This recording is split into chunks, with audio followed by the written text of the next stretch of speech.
balitang entertainment. Trending si Miss Universe Philippines 2023 Michelle D dahil sa kakaibang paraan niya ng pagpasa ng corona sa bagong Miss Universe Bulacan na si Chelsea Manalo. Ipinatong lang kasi ni Michelle D ang corona sa ulo ni Chelsea at tila ang husay naman ng bagong Miss Universe kasi nabalanse niya ito nang hindi nauhulog po sa kanyang ulo. Agad namang inayos ni Michelle ang corona at inipit nga ito sa bun ni Chelsea. Late na niya na-realize na mali pala yung placement.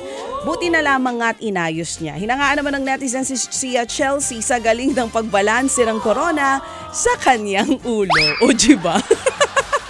Ginawa niyong pinya kayo talaga.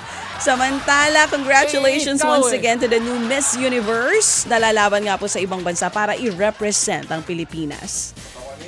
Katawanin. Ayan, para katawanin ang Pilipinas. Samantala, magkasamang dumalo sa Cannes Film Festival. Ay, ito na. Si Sian Lim at ang kanyang girlfriend at si filmmaker Iris Lee. Nanood sila sa isa sa mga screening ng Beach Cinema. Sa larawang ibinahagi ni Iris on Instagram, makikitang magkaakbay ang dalawa. Ngayong buwan lang nang kumpirmahin nga ni Sian ang relasyon sa producer na si Iris. Ayon sa aktor, nagsimula silang mag-date matapos silang maghiwalay ni Kim Chiu noong Disyembre. So pagkahiwalay, date agad, ganun. Samantala, visual couple ang atake ni na Park Bo-gum at Bae Suzy sa upcoming film na Wonderland.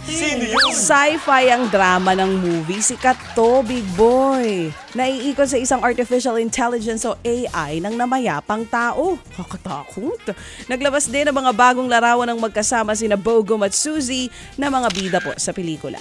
Ngayong June, ipapalabas ang Wonderland. Oh, pogi ni Bo-gum.